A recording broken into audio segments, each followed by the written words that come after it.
നമ്മുടെ അടുത്ത ഡെസ്റ്റിനേഷൻ എന്ന് പറയുന്നത് ഏഷ്യയിലെ തന്നെ ഏറ്റവും ക്ലീനസ്റ്റ് വില്ലേജ് ആയിട്ടുള്ള മൗലിംഗ്ലോങ് ആണ്. ഡൗക്കിൽ നിന്നും 30 കിലോമീറ്റർ മാത്രമേ ഉള്ളൂ. എന്നാലും ഒരു മണിക്കൂറിൽ കൂടെ എടുക്കും, കാരണം ഇങ്ങനത്തെ വഴികളൊക്കെയാണ്.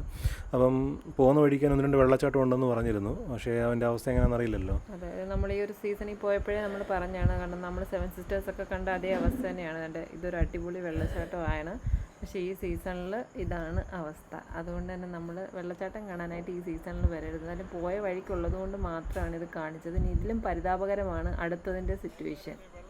അവസ്ഥയാണ്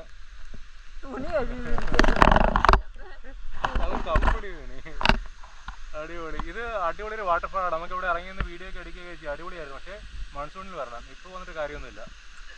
വെള്ളച്ചാട്ടങ്ങൾക്ക് കേരളത്തിൽ അല്ല, ഈ മൺസൂൺ സമയത്ത് ഇവിടെ അടിപൊളിയാണ്. അപ്പോൾ എന്തായാലും നമുക്ക് തിരിച്ചു പോകാം.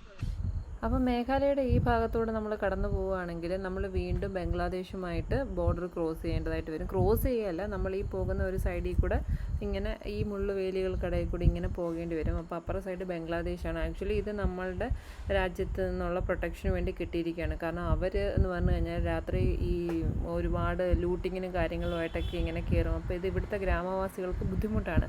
അപ്പോൾ അങ്ങനെ ഒരുപാട് കംപ്ലൈൻറ്റുകൾക്കൊക്കെ ശേഷം, ഒരുപാട് ചർച്ചകൾക്കൊക്കെ ശേഷം തന്നെ ഇതിപ്പോൾ റീസെൻ്റായിട്ട് പണിതെടുത്ത ഒരു വേലിയാണ്. പലയിടത്തും ബ്ലാങ്ക് ആയിട്ടുണ്ട്, എന്നാൽ കൂടിയും എല്ലാം ആൾമോസ്റ്റ് കംപ്ലീറ്റഡ് ആണ്. അപ്പോൾ ഇത് നമ്മൾ ഗ്രാമത്തിലേക്ക് പോകുന്ന മെയിൻ വഴിയാണ്. അപ്പോൾ ഇതിനിടയ്ക്കൊക്കെ ചെറിയ ചെറിയ ടൂറിസ്റ്റ് പ്ലേസുകളും ചെറിയ വാട്ടർഫാൾസും ഒക്കെ ഉണ്ട്. നമുക്ക് പോകുന്ന വഴിക്ക് അവിടുത്തെ ഒരു ബാലൻസിങ് റോക്ക് എന്ന് പറയുന്ന റോക്കുണ്ട്. നമ്മൾ മുനിയറയെ കണ്ടില്ലേ, അപ്പോൾ അവിടെയൊക്കെ ബാലൻസ് ഇരിക്കുന്ന റോക്ക് കണ്ടിട്ടില്ലേ, ഒരു ചെറിയൊരു കല്ലിൻ്റെ മുകളിൽ വലിയൊരു കല്ല് ബാലൻസ് ഇരിക്കുന്നത്. അപ്പോൾ ഈ ഖാസി വിശ്വാസപ്രകാരം ഈ റോക്കുകൾക്ക് അവരുമായിട്ട് ഭയങ്കര എന്തൊക്കെ വിശ്വാസമൊക്കെ ഉണ്ട്. അപ്പോൾ അത്തരത്തിൽ അങ്ങനെ ഒരു കല്ല് കണ്ടപ്പോഴത്തേക്ക് അവരെ ആരാധിച്ചായിരിക്കുക. അപ്പോൾ എന്തായാലും നമ്മുടെ നാട്ടിൽ ഈ മുനിയറ, തൊപ്പിക്കല്ല്, കൊടക്കല്ല്, അങ്ങനെയൊക്കെ കുറേയധികം സംഭവങ്ങളൊക്കെ നമ്മുടെ ചരിത്ര പ്രധാനമുള്ള സ്ഥലങ്ങളിലേക്ക് കാണാൻ പറ്റും. അപ്പോൾ അത്തരത്തിലുള്ള ഒരു സംഭവമാണ്. വലിയ സംഭവമൊന്നുമില്ല, നമ്മളൊരു പിക്ചറിൽ ജസ്റ്റ് ഒന്ന് കണ്ടതേ ഉള്ളൂ. എന്തായാലും നമ്മൾ ഈ പോകുന്ന ലൊക്കേഷൻ വഴി കൂടെ തന്നെ ആയതുകൊണ്ട് നമുക്ക് അതുകൂടെ ഒന്ന് കവർ ചെയ്യണം. ജസ്റ്റ് 10 രൂപ എൻട്രി ഫീസ് മാത്രമേ ഉള്ളൂ. പോകുന്ന വഴിക്ക് തന്നെയാണ്, റോഡ് സൈഡിൽ തന്നെയാണ്. അപ്പോൾ നമുക്കതൊന്ന് കവർ ചെയ്യണം. ഒരുപാട് ടൂറിസ്റ്റുകളൊന്നും വരുന്ന സ്ഥലമാണെന്ന് തോന്നുന്നില്ല, അതുകൊണ്ട് അധികം ആരെയും ഒന്നും കാണാനൊന്നുമില്ല. പിന്നെ ക്ലൈമറ്റ് എന്ന് പറയുന്നത് ഇത് നല്ല വെയിൽ, നമ്മുടെ പക്കാ കേരളം, ഈ മഴയ്ക്ക് മുമ്പുള്ള കേരളം അതേ ക്ലൈമറ്റായി, ഭയങ്കര ചൂടാണ്. അപ്പം ബാക്കി വന്യജീവികളോ അങ്ങനെയുള്ളതായിട്ടൊന്നും തോന്നില്ല. അതിൻ്റെ ഇടയ്ക്കും മറിക്കുമൊക്കെ ഒരു കാറും വണ്ടിയൊക്കെ വരുന്നുണ്ട്. അപ്പം മാപ്പിൽ നോക്കുമ്പോൾ തൊട്ടടുത്തായിട്ട് തന്നെയാണ് ഇനി ആ പ്ലേസ് എന്ന് പറയുന്നത്. അങ്ങനെ ദേണ്ട നമ്മൾ എത്തിയിരിക്കുകയാണ്. അപ്പോൾ ഇതിപ്പം മൗലിംഗ്ലോങ് അങ്ങനെയാണ് ആ ഗ്രാമത്തിൻ്റെ പേര്. അപ്പം ഇതാണ് ഇതിനിടയ്ക്കുള്ള ഒരു 10 രൂപ പാസ് ചുമ്മാ ഒരാൾ ഇരുത്തി വെച്ചേക്കുന്നു, അത്രയേ ഉള്ളൂ.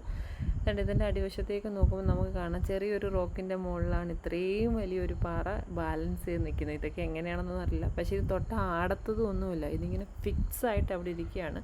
നമുക്കിതിൻ്റെ മുകളിലേക്ക് കയറാനൊക്കെ പറ്റും, പക്ഷേ ഇപ്പോൾ അത് അനുവദിക്കുന്നൊന്നുമില്ല. അവരുടെ വിശ്വാസപ്രകാരമല്ലേ, അതുകൊണ്ട് അങ്ങനെ കയറ്റുന്നത്. അതുകൊണ്ടാണ് സൈഡെല്ലാം ഒരുതരം പ്രത്യേക മുളയില്ലേ, മുളം കാടിനുള്ളിൽ നിൽക്കുന്ന ഒരു സംഭവമാണ്, അല്ലാതെ വേറെ പ്രത്യേകിച്ചൊന്നുമില്ല. നമുക്ക് കുറച്ച് നേരം വേണേൽ ഇവിടുന്ന് റെസ്റ്റൊക്കെ എടുക്കാം. അപ്പോൾ അതിന് ശേഷം നമ്മൾ പോവാണ്. അപ്പം ക്ലീനസ്റ്റ് വില്ലേജ് ഇൻസൈഡ് മാത്രമേ ഉള്ളൂ, ഔട്ട് സൈഡാണ് വേസ്റ്റുകളൊക്കെ കൊണ്ടുവന്ന് കെട്ടിപ്പറക്കി വെച്ചിട്ടുണ്ട്, നമുക്കത് കാണാം. അപ്പോൾ ഇതാണ് ഈ ക്ലീനസ്റ്റ് വില്ലേജിലേക്കുള്ള മെയിൻ എൻട്രൻസ്. നമ്മളിവിടുന്ന് ടിക്കറ്റ് എടുക്കണം. നമ്മളുടെ വണ്ടിയുടെ നമ്പരൊക്കെ അവർ നോട്ട് ചെയ്യും. പിന്നെ പാർക്കിങ്ങിന് വണ്ടിയുടെ അങ്ങനെ എന്തൊക്കെയോ കുറച്ച് പൈസകൾ, അതെ, അതവിടെ ആകും. അപ്പോൾ ഇത്രമാത്രം ഹൈപ്പ് കൊടുത്തു വെച്ചിരിക്കുന്ന ഈ സിറ്റി എന്താണെന്ന് ഇപ്പം നമുക്ക് എല്ലാവർക്കും ഭയങ്കര ആകാംക്ഷയായി കാണും. ഞങ്ങളും അതുപോലെയാണ്. അപ്പം നമുക്ക് ഉള്ളിലേക്ക് പോയി നോക്കാം. അപ്പോൾ കൊടുത്ത ഹൈപ്പ് പോലെ തന്നെ നമ്മൾ കയറി ചെല്ലുമ്പോഴേ നമുക്ക് മനസ്സിലാവും, ഭയങ്കര നമ്മുടെ ഈ പാലസുകളുടെയൊക്കെ ഫ്രണ്ടിലൊക്കെ നല്ല ക്ലീനാക്കി ഒരുപാട് ചെടികളൊക്കെ നട്ടു വെച്ചേക്കുന്നില്ലേ. അപ്പോൾ ആ ഒരു രീതിയിലുള്ള നല്ല ഭംഗിയായിരുന്ന, നല്ല അട്രാക്റ്റീവായിരുന്ന ഒരു വഴി കൂടെയാണ് നമ്മളെ വില്ലേജിലേക്ക് വെൽക്കം ചെയ്യുന്നത്. അപ്പം അവിടെ ഇവിടെയൊക്കെ ആയിട്ട് നമുക്ക് കുറേ ഇവർ തന്നെ ക്രിയേറ്റ് ചെയ്ത് വെച്ചിരിക്കുന്ന ചെറിയ ചെറിയ ബാംബൂസിലുള്ള ചെറിയ ഷെഡോ അങ്ങനെ എന്തൊക്കെയോ കുറേ കാര്യങ്ങളൊക്കെ നമുക്ക് കാണാം.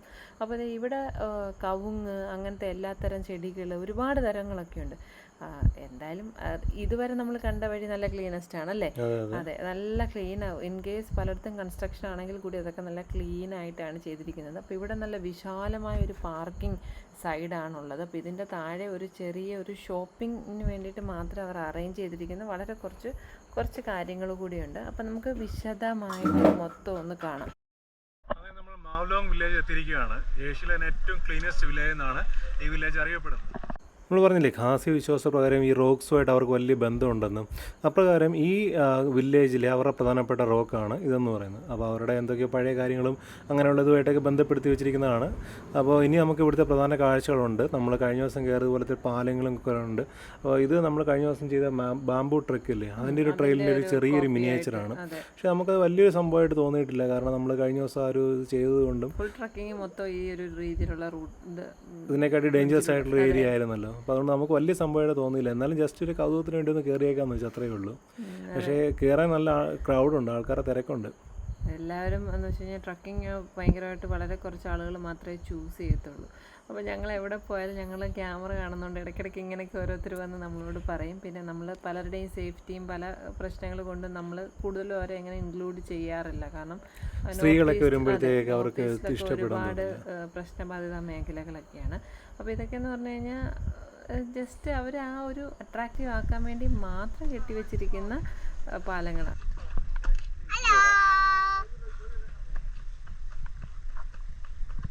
നീ ഓടി ഓടി പോന്നേ സ്കൈ വ്യൂ പോയിന്റ് എന്ന് പറയുന്നൊരു വ്യൂ പോയിന്റ്. അത് കൊള്ളാടേ. അതുകൊണ്ട് ഏറുമാടം പോലെ കെട്ടിയിട്ടേക്കുന്നത് അതായിരിക്കും സ്കൈ വ്യൂ പോയിന്റ് എന്ന് പറഞ്ഞ് ഇവിടെ എഴുതി വെച്ചേക്കുന്നത്. Private property ₹30 per head. Private പ്രോപ്പർട്ടിയാണ്. 30 രൂപയാണ് അകത്തോട്ട് കയറണമെങ്കിൽ. നമ്മളിന്നലെ ഇതിനെക്കാട്ടി ഹൈറ്റിലാണ് നമ്മുടെ ബാംബു ട്രെയിൽസിൽ ട്രെക്ക് ചെയ്തത്. അപ്പോൾ അത് വെച്ച് നോക്കുമ്പോഴത്തേക്ക് ഒന്നുമില്ല, ജസ്റ്റ് ടൂറിസ്റ്റിനെ പറ്റിക്കാൻ വേണ്ടി ഉണ്ടാക്കിയിട്ട് ഒരു സംഭവം മാത്രമായിട്ടാണ് തോന്നിയത്. അതുകൊണ്ട് വലിയ ഇൻട്രസ്റ്റിംഗ് ആയിട്ട് തോന്നിയില്ല കയറാനായിട്ട്. അതുകൊണ്ട് നമ്മൾ നേരെ തിരിച്ചു പോകും. ക്ലീനസ്റ്റ് വില്ലേജാണ്. ഇവിടെ ലിറ്ററിങ് ഒന്നും കാണുന്നില്ല. ഇവരുടെ കരിക്കുലം സ്കൂളിൽ ആദ്യം പോകുമ്പോൾ തന്നെ ഇവർ വൃത്തിയെ പറ്റിയൊക്കെ പഠിക്കുകയൊക്കെ ചെയ്യുന്നത്. നമ്മുടെ 2014 സ്വച്ഛ് ഭാരതൊക്കെ തുടങ്ങുന്നത്. അതിന് എത്രയോ വർഷങ്ങൾക്ക് മുമ്പ് ഒരു ക്ലീനസ്റ്റ് വില്ലേജാണ്. ഈ നാട്ടിൽ ആരും അങ്ങനെ പബ്ലിക്കായിട്ട് ലിറ്റർ ചെയ്യുന്നില്ല, പ്ലാസ്റ്റിക് വേസ്റ്റും കാണാൻ പറ്റുന്നില്ല. അപ്പോൾ അങ്ങനത്തെ ഒരുപാട് പ്രത്യേകതകളുണ്ട്. ഏഷ്യ ഏറ്റവും ക്ലീനസ്റ്റ് വില്ലേജായിട്ട് വർഷങ്ങളായിട്ടുള്ള സംഭവമാണ് ഈ മൗലിംഗ് എന്ന് പറയുന്നൊരു വില്ലേജ്. ഇങ്ങനെ ഒരു പ്രൈവറ്റായിട്ട് നമ്മുടെ ഏറുമാട് കണക്കെ സാധനം കെട്ടിയിട്ടേക്കാണ്. അപ്പോൾ നമ്മൾ അകത്ത് കയറിയിട്ട് തന്നെ ഇങ്ങനത്തെ സംഭവങ്ങളകത്ത് കയറണമെന്നുണ്ടെങ്കിൽ പ്രത്യേകം ഫീസ് കൊടുക്കണം. കൊള്ളാം.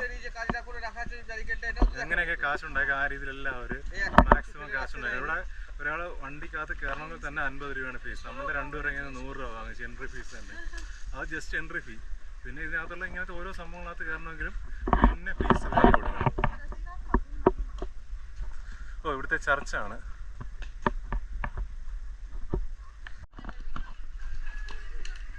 നല്ല രസമുണ്ട് ഈ വില്ലേജിൽ കൂടെ നടക്കാനായിട്ട്. നമ്മളേതോ മറ്റൊരു സ്ഥലത്ത്, ഇപ്പം നമ്മുടെ നാട്ടിലല്ലാത്തൊരു സ്ഥലത്ത്, പ്രത്യേകിച്ചും മേഖല ആൾമോസ്റ്റ് എല്ലാ പ്രദേശവും. അപ്പം വേറൊരു ഇപ്പോൾ നമ്മളിങ്ങനത്തെ സാധനങ്ങൾ ഞാനിങ്ങനെ വിദേശ രാജ്യങ്ങളെ കണ്ടിട്ടുള്ളൂ. അപ്പോൾ എനിക്കിതിനെ സംബന്ധിച്ച് ഒരു ഗ്രാമത്തിൽ ഇങ്ങനൊരു സംഭവം എന്ന് പറയുന്നൊരു പുതുമയാണ്. മേഖലയിൽ പൊതുവെ വൃത്തി ഉണ്ടെങ്കിലും കുറച്ചുകൂടി വേസ്റ്റ് കൊട്ട ഉൾപ്പെടെ തന്നെ എല്ലാം നമ്മുടെ ബാംബൂലാണ് ഉണ്ടാക്കിയിരിക്കുന്നത്. എല്ലാം നല്ല രസമുണ്ട്. അതെ, എവിടെ നിന്നാലും നമുക്ക് ഫോട്ടോ എടുക്കാം. എല്ലാം നല്ല സ്പോട്ടുകളാണ് ഫോട്ടോ എടുക്കാൻ.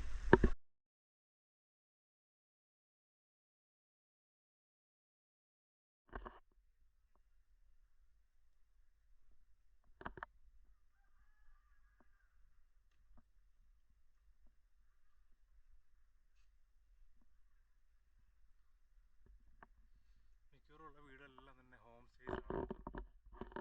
എല്ലായിടത്തും ഹോം സ്റ്റേ ബോർഡൊക്കെ വെച്ചിട്ടുണ്ട്. ഇഷ്ടംപോലെ ഹോം സ്റ്റേസ് ഉണ്ട്. പക്ഷേ എല്ലാം നല്ല കത്തി റേറ്റ് ആയിരിക്കും.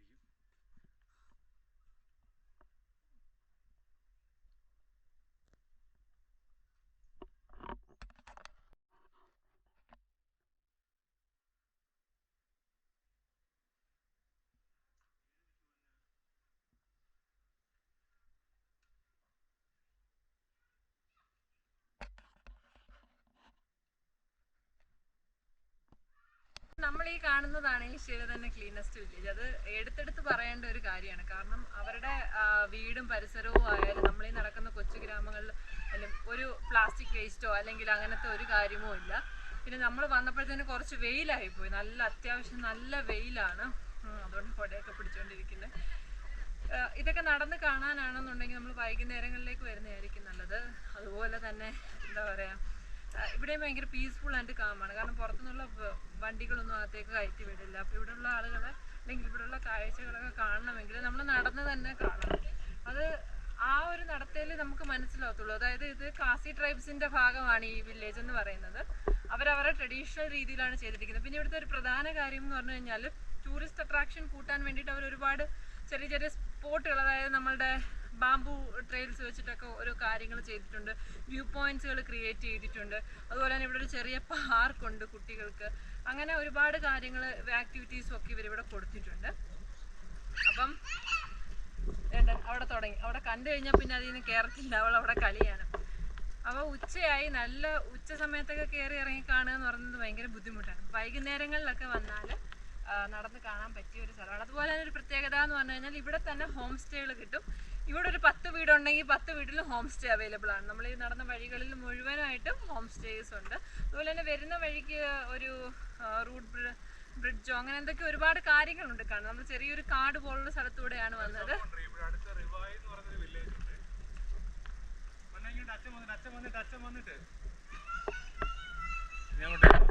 ഇവിടെ തൊട്ടടുത്ത് തന്നെ റിവായ് എന്ന് പറഞ്ഞൊരു വില്ലേജ് ഉണ്ട്. അതായത് ഈ മൗലിംഗ് എത്തുന്നതിന് മുമ്പ് ഒരു 4 കിലോമീറ്റർ മുമ്പുള്ള ഒരു വില്ലേജാണ്. ശരിക്കും ആ വില്ലേജിലും ഒരു 300 വർഷത്തോളം പഴക്കമുണ്ട് എന്നാണ് ഇവിടെ ഒരു ഗൈഡിനോട് ചോദിച്ചപ്പോൾ പറഞ്ഞത്. പുള്ളി ഒരു ടൂറിസ്റ്റ് ഡ്രൈവറാണ്. അദ്ദേഹം പറഞ്ഞത് 300 വർഷത്തോളം പഴക്കമുണ്ടെന്നാണ്. അവിടെ ഉണ്ട് ഒരു ലിവിംഗ് റോഡ് ബ്രിഡ്ജ് എന്ന് പറയുന്നത്. സിംഗിൾ ഡെക്കർ ലിവിംഗ് റോഡ് ബ്രിഡ്ജാണ്. നമ്മുടെ പാർക്കിംഗ് ലോട്ടിൽ നിന്ന് 300 മീറ്റർ നടന്നാൽ തന്നെ നമുക്ക് ആ ലിവിംഗ് റോഡ് ബ്രിഡ്ജിലേക്ക് എത്താൻ പറ്റും. അപ്പം ഡബിൾ ഡെക്കറൊക്കെ അറ്റൻഡ് ചെയ്യാൻ നിങ്ങൾക്ക് ആരോഗ്യമില്ല എങ്കിൽ നിങ്ങൾ ജോവായ് വില്ലേജിലോട്ട് വന്നു കഴിഞ്ഞാൽ അവിടെ കുറച്ചുകൂടി നമുക്ക് അത്രയ്ക്ക് ഫിസിക്കലി എഫേർട്ട് ഇല്ലാതെ തന്നെ നമുക്ക് ആ ലിവിംഗ് റോഡ് ബ്രിഡ്ജ് കാണാൻ പറ്റുകയൊക്കെ ചെയ്യും. അപ്പോൾ നിങ്ങളുടെ മേഘാലയ യാത്രയിൽ ഈ 2 സ്പോട്ടുകൾ, മറ്റേ സ്പോട്ട് ഉൾപ്പെടുത്താൻ പറ്റിയില്ലെന്നുണ്ടെങ്കിൽ ഈ 2 സ്പോട്ടുകൾ, ഈ മൗലിംഗ് എന്ന് പറയുന്ന ഈ ക്ലീനസ്റ്റ് വില്ലേജും പിന്നെ നമ്മുടെ ജോവായിലെ ആ ഒരു ലിവിംഗ് റോഡ് ബ്രിഡ്ജ് ഉൾപ്പെടുത്താൻ പറ്റിയെങ്കിൽ നല്ലതായിരിക്കും. രാവിലെ ടാറ്റ പോവാന്ന് പറയുമ്പോഴേ ആദ്യം ചോദിക്കുന്ന കാര്യമാണ് വെള്ളമുണ്ടോ, കല്ലെടുത്തെറിയാൻ പറ്റുമോ, പിന്നെ ഇതുപോലത്തെ പാർക്കുണ്ടോ, അതൊക്കെയാണ് ആദ്യം ചോദിക്കുന്നത്. പിന്നെ ചോദിക്കും JCB ഉണ്ടോ, പാറയുണ്ടോ. അവൾക്ക് അങ്ങനത്തെ കാഴ്ചകളൊക്കെയാണ് ഇഷ്ടം. അപ്പം മലയുണ്ട്, കുന്നുണ്ടെന്നൊക്കെ പറയുമ്പോഴാണ് അവള് കുറച്ചുകൂടെ ആക്റ്റീവായിട്ട് വരുന്നത്. ഏതോ ഓടുവാണ്, അച്ഛൻ പുറയിലോടുന്നു, അവളവിടെ വന്ന് കളിക്കുന്നു. അപ്പോൾ അത്യാവശ്യം നല്ലതുപോലെ ടൂറിസ്റ്റുകളുടെ റഷുണ്ട് ഇവിടേക്ക്.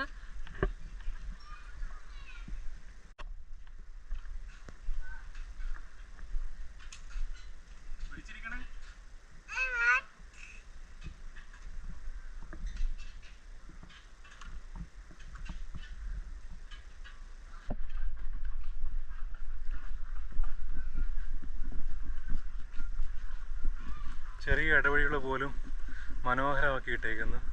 വീടിൻ്റെ മുറ്റത്തെങ്ങും വലിയ വേസ്റ്റ് ഒന്നുമില്ല.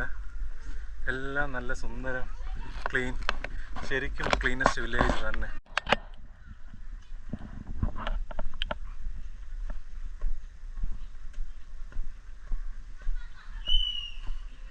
ഇവിടുത്തെ ഫുട്ബോൾ ഗ്രൗണ്ട് ഇവിടോ? മോക്ക് ഇവിടെ കളിക്കാൻ പറ്റത്തില്ല. പിന്നെ ജസ്റ്റ് ഒന്ന് വിസിറ്റ് ചെയ്യാം, നമ്മുടെ ഈ വില്ലേജ് ജസ്റ്റ് ഒന്ന് വിസിറ്റ് ചെയ്യാം, ജസ്റ്റ് ഒന്ന് റൗണ്ട് അപ്പ് അടിക്കാം. ഒരു 1-2 മണിക്കൂർ കൊണ്ട് കണ്ടു തീർക്കാവുന്ന കാഴ്ചകളെ ഈ വില്ലേജിലുള്ളൂ. നല്ല കോസ്റ്റ്ലിയാണ്, ഫുഡായാലും സ്റ്റേ ആയാലും എല്ലാം നല്ല കോസ്റ്റ്ലിയാണ്. അപ്പോൾ അതുകൊണ്ട് ബഡ്ജറ്റ് ട്രാവലേഴ്സിന് പറ്റിയൊരു ഇടമല്ല ഈ വില്ലേജ് എന്ന് പറയുന്നത്.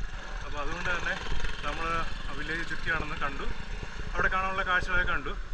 ഇനി ജസ്റ്റ് നമുക്ക് നേരെ ഷില്ലോങ്ങിലേക്ക് പോവുകയാണ്. നമ്മുടെ റൂം ബുക്ക് ചെയ്തിട്ടുണ്ട് ഷില്ലോങ്ങിൽ, നേരെ ഷില്ലോങ്ങിലേക്ക് വിടുകയാണ്. അപ്പോൾ നമ്മൾ വന്ന വഴി തന്നെ കുറച്ച് തിരിച്ചു ഓടണം. അതുകൊണ്ട് ഇന്ന് വലിയ വേറെ അഡ്വഞ്ചർ ഒന്നുമില്ല. ഇനി ഷില്ലോങ്ങിൽ ചെന്നിട്ട് ബാക്കി കാഴ്ചകൾ നോക്കാം എന്തെങ്കിലും ഉണ്ടെങ്കിൽ.